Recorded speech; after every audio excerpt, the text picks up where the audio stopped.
Damage testing is pretty fun, getting to test all the different weapons and buff and debuff combinations to see what the best stuff is. But while many, self-included, have said what the best stuff is, there's a bit more to the game than that. There are a small handful of damage strategies being used in the majority of raid and dungeon encounters. Rockets, linear fusions, Leviathans Breath, and swords are the most common at this time. What I want to accomplish with this video is making sure that you know what to do immediately when you or someone else calls for some kind of a damage strategy. This video is not going to be discussing damage numbers. I don't have charts, I don't have graphs, it's not a damage testing video. It's just about letting you know how to be prepared for dungeon and raid encounters when someone says, let's do this strategy.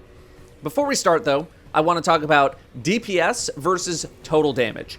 DPS stands for damage per second, but it's very commonly used in other ways, like we're starting DPS or what are we doing for DPS, even though it very rarely makes sense when used in that way. Most of the time, you are going to have more ammo than you will have the time to actually use all of that ammo. This is where we want high DPS, pumping out as much damage as we possibly can. Atrax from Deepstone Crypt is the most extreme example in the game. You have maybe about 4 seconds to deal damage, so we want to use high DPS weapons or burst weapons. On a much more rare occasion, you are going to have more time to do damage, and thus will be able to get through all of your ammo before a phase ends. This is where we will want higher total damage, making the most out of each shot, taking a little extra time to make sure we don't miss, or bringing other weapons that we can use effectively during a damage phase. An example of this is Golgoroth from King's Fall. Golgoroth's damage phase can last a very long time without many opportunities to get more ammo, so making sure each shot deals its maximum damage is very important. Obviously, trying to do both things at once, dealing the highest damage per shot as quickly as you can do it, is the ideal though, and that will come with practice and some patience. Let's start with rockets. Rockets are pretty self-explanatory. Point and shoot, right? That's about it. The thing that enables the rocket-based strategy to work is mainly Gjallarhorn, providing Wolfpack rounds to all other legendary rockets in the form of the Wolfpack buff. It is incredibly rare, if not completely unheard of, to use rockets without G-Horn in a dungeon or raid setting. Only one person needs to use Gjallarhorn for everyone to get the benefit, so what should everyone else be doing? Well, you just kind of shoot your rockets. That's really about it. Here are some notes to help with rocket damage. Number 1, triple reserve swapping. Before you rally to a flag, switch your chest piece to something with triple reserves of the element of the rocket that you're using. This will give you more rockets to start with, and you can swap back to your original chest piece before you start the fight. If you die, you will lose this extra ammo, but there's nothing stopping you from swapping back to a triple reserves chest piece in the middle of the encounter, picking up a brick, and then swapping back. Number 2, stop moving during damage. I've seen it happen a million times, and I'll see it happen a million more times. If you don't need to move during damage and you're using rockets, try not to move. It is very easy to walk or run or jump into someone's way as they're firing, and they're just going to blow themselves up. One of my favorite sayings from my MMO raiding days is, dead DPS is 0 DPS. Staying alive is the best thing that you can do for your damage, and by extension, making sure you're not getting in the way of people trying to do their damage. Number 3, manual reloads. When you fire a rocket and you have to reload, if you let the game automatically start the reload process for you, that is actually a damage loss versus reloading the rocket yourself. You are able to manually start the reload process much sooner as opposed to the game automatically doing the animation for you. When you have 0 ammo in a weapon and you're not sprinting, the game will trigger the reload animation, but it will usually go through some sort of a reset first, like bringing the weapon down to your side and then slowly starting the animation. Reloading manually by mashing the reload button after firing will make it so you start the reload faster. This is a small part of why Quicksilver Storm is so good, manually triggering the reload for the grenades instead of waiting for the game to do it. Now, is this really a make or break thing in something like normal mode rating? No. I would rather you completely ignore this if it means you're going to hit more of your rockets or if you're going to have an easier time dealing damage because you're not distracted. But it is definitely something I think you should practice if you want to pump out as much damage as possible. DPS? DPS? How about HSPS? That's hairs shaved per second, because this video is brought to you by Manscaped. Let me tell you that when Manscaped told me that they were coming out with the Lawnmower 5.0 Ultra, I didn't believe it. Surely there is no more innovation or improvement that could be put into such a product. Wrong. You thought Destiny had power creep? Let me tell you about this thing. Next gen dual skin safe blades with an upgraded trimmer blade. It's longer, wider, and has rounded teeth for better performance. A new foil blade for a smooth finish that you can swap in for the trimmer blade whenever you want. It's like a 2-in-1. This has so many new things that I didn't even have room for jokes in this ad read. Even the damn LED is bigger and comes with dual temperature settings for multiple skin tones. Not even your dad's poor genetics are gonna be able to escape the light. Thanks for the super red complexion, Dad.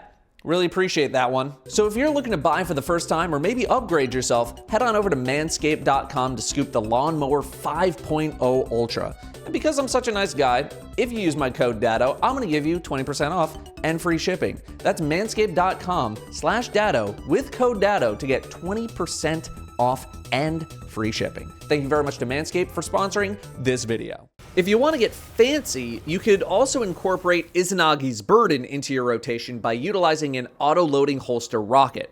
However, I don't think there are many encounters in the game right now, if any, that demand something like Izanagi's Burden swaps. Also, messing up this rotation is usually much worse than just continuing to fire rockets, and that's it. Witherhoard is also something you'd swap to, which is much more forgiving, although you can't have everyone on Witherhoard because of the way damage from multiple Witherhoards will stack on a boss, which is to say, not very well. Even still, Witherhoard is not something I think you desperately need to have for normal mode rating, although if you're in a situation where you need high total damage, then sure, it's a good idea. What are the best perks to use on a rocket? Generally speaking, the more rockets you can fire without having to reload, the better, at least when it comes to wanting high DPS. This means perks like Envious Assassin and Clown Cartridge are very good to spam rockets quickly. Perks like Overflow, Field Prep, Demolitionist, and Reconstruction are in the next tier down, still getting you some bonus rockets and or just faster reload speed. Fortunately, a lot of these perks are either self-explanatory or don't really require much from the user. Clown Cartridge, Overflow, and Reconstruction just kind of work automatically. Field Prep requires a crouch, Demolitionist requires a grenade. Envious Assassin is the one perk you do need to build up with weapon kills though, so make sure to get as many as possible before a damage phase. If you find yourself dying frequently enough that you can't keep these stacks for a damage phase, you should probably rotate to a different perk. Note that tracking rockets have some value in encounters where boss movement is heavy, like the final boss of Ghosts of the Deep. However, in those situations, some people have rotated over to a different strategy that I will discuss later. Still, it's a good idea to have a tracking rocket somewhere in your vault. In the other column of perks, you want some kind of damage perk. From best to worst, I would say Bait and Switch, Explosive Light, and Frenzy are all good choices. Lasting Impression doesn't work with G-Horn, so it's better to avoid it for now. Golden Tricorn is also available on a couple of options, but the average player might struggle trying to activate it to its full potential during a boss damage phase, so I wouldn't really get into it right now. Bipod is a newer perk to rockets released during the Lightfall expansion cycle, which gets you bonus rockets in the chamber at the cost of damage. Its total damage is actually quite good, but its damage per second is not as much. Bait and Switch is the only perk that really requires a lot more attention to detail, as you need to hit a target with your other two weapons first. Primary weapons shouldn't be a problem, but if you're on something like a shotgun or a wave frame grenade launcher, those might be a bit more annoying to tag an enemy with. On screen are what I would suggest for rockets and their sources. Some rockets are definitely better than others, and I would say more often than not that the newest items introduced into the game are gonna have better stuff than rockets from the past. However, if you have any kind of decently rolled exotic, something on this list, you are gonna be fine for the majority of things in the game, if not everything. Next, we have linear fusion rifles. Linear fusions are great for when you need precision damage, something instantly firing, or for more mobile targets. Divinity is usually paired with linear fusions on certain bosses that have harder to hit crit spots, like Caretaker from Vow, or targets that move around a lot. The reason you might not see linears as much nowadays is partly because of the Divinity nerf, and partly because new rockets have been introduced into the game with stronger perks. They've also lost a little bit of steam because of Leviathans Breath, which has gotten a couple of buffs and is a much less complicated weapon to use. Linears live and die by the crit, which is why I imagine some people struggle with linear fusions so much. Linear fusions need to be built to gain bonus ammo while firing in the form of triple tap and fourth time's the charm in order to keep uptime high and reloads low. But there are ammo restoring perks that don't require crits. Clown Cartridge, Reconstruction, Rewind Rounds, and Envious Assassin, for example. However, finding the last few of those perks is pretty rare, as only Briar's Contempt from Root of Nightmares is able to get any of those perks except for Clown Cartridge. Keep a lookout for new linears with these perks coming soon though, as usually the strongest perks tend to drop from endgame activities first, and then they get introduced to easier content down the road. Hitting consistent crits is the most important thing with linears, as breaking your combo or losing out on the ammo restoration is going to set you back quite a lot. There is unfortunately no secret when it comes to shooting a linear. You just need to have some solid aim. Practicing is the only way you're going to get better at using a linear. Some bosses don't really move that much at all, which helps. But it's why Divinity is still so powerful, enabling people to hit their crits. If you don't have a Divinity against a more mobile boss, it's probably just smarter to use a completely different strategy.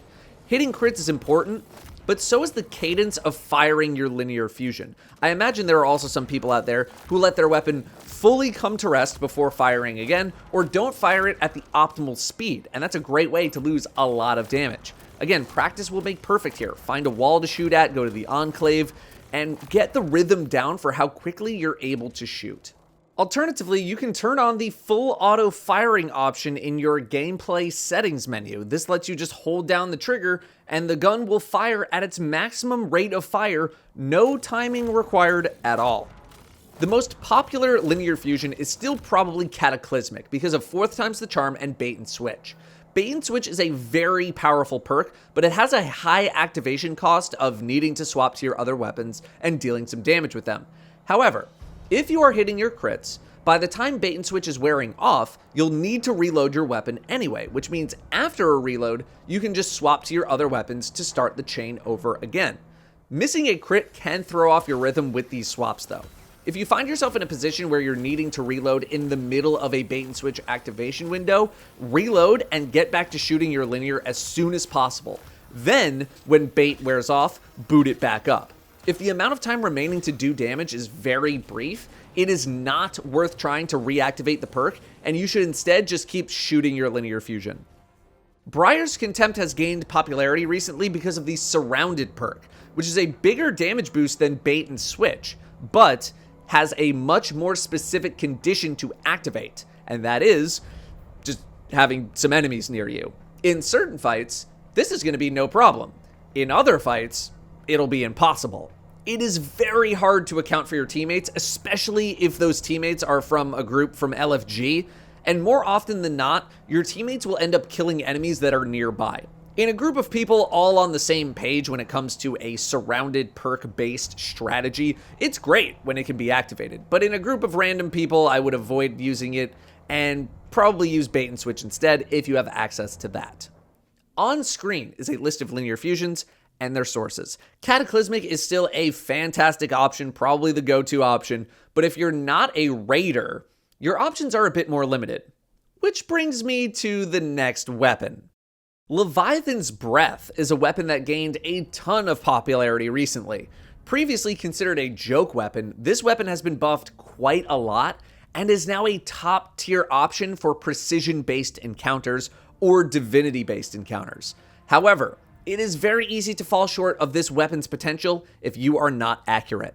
Leviathan's Breath is only a viable option if you have the Catalyst. So if you don't have it, you need to go get it by randomly killing stuff with Leviathan's Breath, and then you need to go grind out 750 kills. Is it a pain? Yes. Is it worth it? Also yes. Especially for a weapon that I don't see getting a nerf in the near future unless something really weird happens.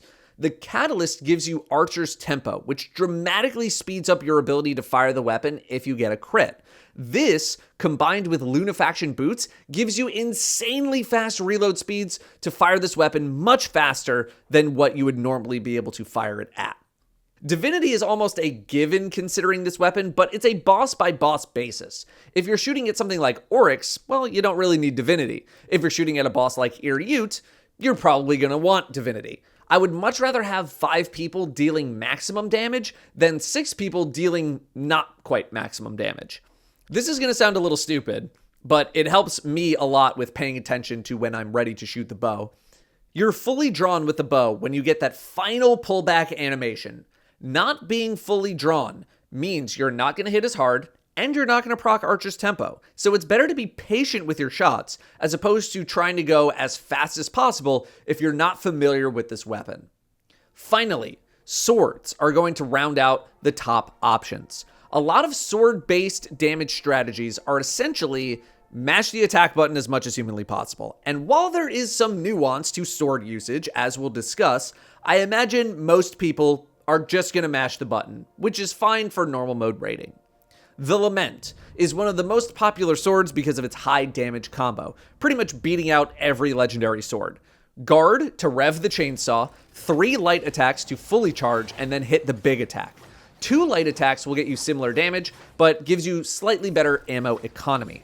Then, while you wait for the big attack to recharge, you smack your target with light attacks until the big attack is ready to go, then you just rinse repeat. If you include 1 Lucent Blade mod on your chest piece, which you should at the least, then it's going to be 7 light attacks until your heavy attack is fully recharged. I literally count in my head when I'm swinging the Lament. 1, 2, 3, 4, 5, 6, 7. As I'm swinging to keep track of when I can combo out again. Practice with this first. Start simple. Make sure you're getting those attacks in, getting familiar with very fluidly going from light attacks to the revved up combo back to light attacks. As long as you are doing that, you are going to get 90 to 95% of the value out of the Lament. When you're feeling up for it, ramp up to more Lucent Blade mods. As we'll discuss, you don't need to wait for your energy to be full to do the big attack on a sword anymore. So as you get more comfortable with the combo, you can use your big attack more often. The main downside to the Lament is its proficiency to completely whiff its big attack against both completely stationary and moving targets. Sometimes the way the game will track your target will cause you to either go completely through it or just miss entirely. It's great. Now, if you're on something like Bequest from Deepstone Crypt, which is mainly used for its surrounded role, or if you're on almost any other legendary sword with something like Relentless Strikes and Whirlwind Blade, then for the most part, you can just click and spam attacks as they come up. Most swords are close enough in damage that you shouldn't worry too much about which one you're using, with the only exception being caster frame swords, which do a bit less than adaptives, lightweights, or aggressives. The same surrounded rules that I mentioned earlier apply to Bequest. If you can get it active, it's amazing, but if you can't, it's completely useless, and you should use something else. Like I mentioned earlier, Bungie changed how swords work recently. Heavy attacks can be used with any amount of energy, but take a little bit longer to start recharging. However, those heavy attacks are much stronger with full energy, so keep that in mind. So in situations where you want higher DPS, you'll want to spam your heavy attack as much as possible, which almost demands that you use 1 or more copies of Lucent Blade. This is going to make up the majority of the encounters that you do, and honestly, I just expect people to do this no matter what. Uptime is the most important thing with swords, and yet again, I would just rather someone spam the crap out of a target versus trying to do some combo and then failing to do it. In the rare encounters where you want maximum total damage, which there are very, very few, You're going to rely more on light attacks, especially with vortex frame swords, since their heavy attack uses up a lot of ammo. And again, this applies to the Lament as well. You don't need full energy to use the big attack. Machine guns are mostly to be avoided unless you are using Xenophage or Thunderlord, and even then, these are not the most popular choices at the moment. Thunderlord still pops up every now and then, but needs Divinity to be relevant, and both should probably only be used by Hunters, who can dodge for a free reload, and Titans, who can use Actium War Rig. Thunderlord needs the Catalyst as well. The reason Thunderlord can be good is because of how quickly it can refill your super energy, and if a phase lasts long enough, you can get off another super in the same phase. Xeno's DPS is not too shabby, but it does burn out pretty quickly. One extra thing I would like to include is Legend of Acrius. When Legend of Acrius is viable, it tends to be really good, and there's a specific way you want to use it if you want to maximize your uptime. First off, the Catalyst is super important as it gives Trench Barrel, which is a lot of extra damage, and gives 6 rounds in the mag, up from 2. Legend of Acrius is a weapon that has helped considerably by manually reloading in between shots. This is because the time between shots is long enough that you can squeeze in a reload for almost no penalty in terms of uptime. This makes it so you'll never need to take a long time reloading a bunch of shots back into the gun, which is devastating to your DPS.